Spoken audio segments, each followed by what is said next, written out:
Selamat datang kembali di sesi bedah gagasan kita. Kali ini kita bakal gali lebih dalam buku The Art of Thinking Clearly, karya Rolf Dobelli. Isinya ini kumpulan wawasan keren tentang gimana pikiran kita kadang bisa menipu diri sendiri. Nah, misi kita hari ini bongkar beberapa jebakan mental atau bias kognitif yang sering banget tanpa sadar mempengaruhi keputusan Anda. Kita lihat contoh langsung dari bukunya ya. Oke, mari kita mulai bedah satu persatu.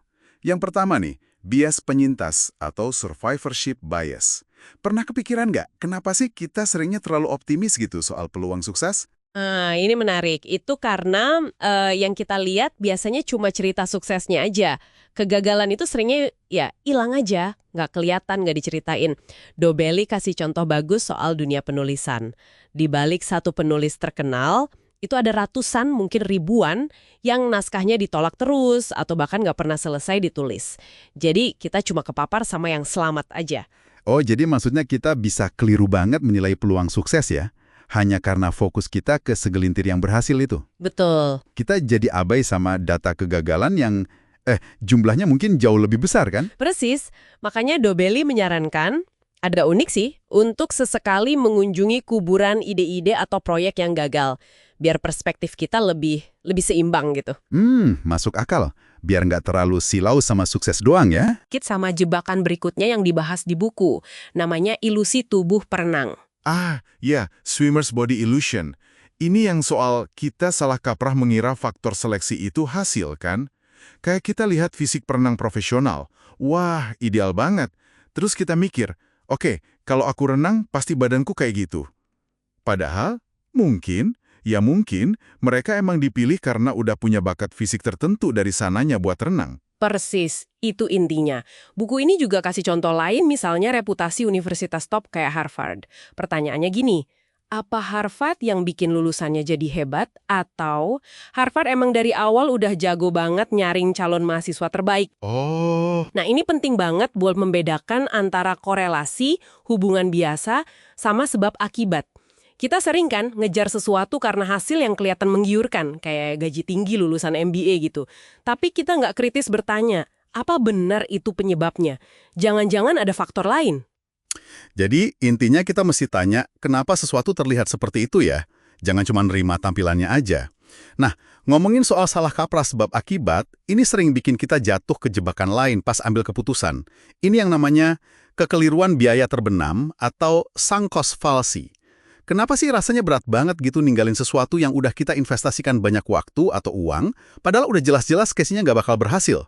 Iya kan, itu karena kita secara nggak rasional terus aja mempertimbangkan investasi masa lalu yang sebenarnya udah hilang, udah terbenam, padahal itu nggak relevan lagi buat keputusan ke depan.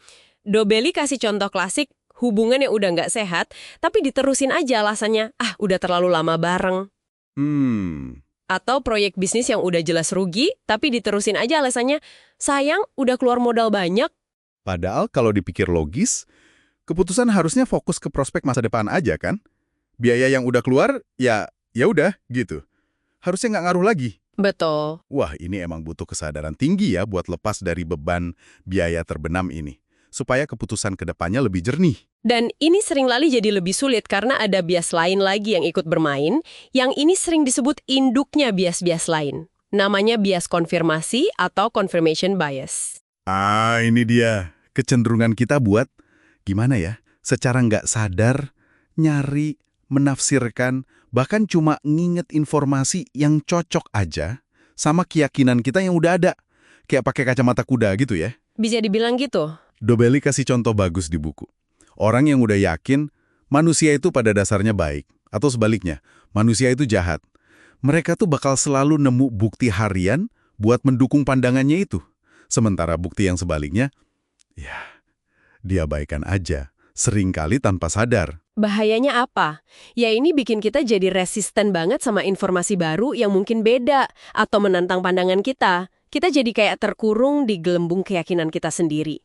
Dobelli juga nyinggung soal buku-buku self-help kadang. Ada yang cuma nyajiin data yang dukung teorinya aja. Oh iya. Iya, misalnya bilang meditasi itu kunci kebahagiaan. Terus cuma kasih contoh yang berhasil. Kasus yang nggak sesuai narasinya ya, nggak dibahas.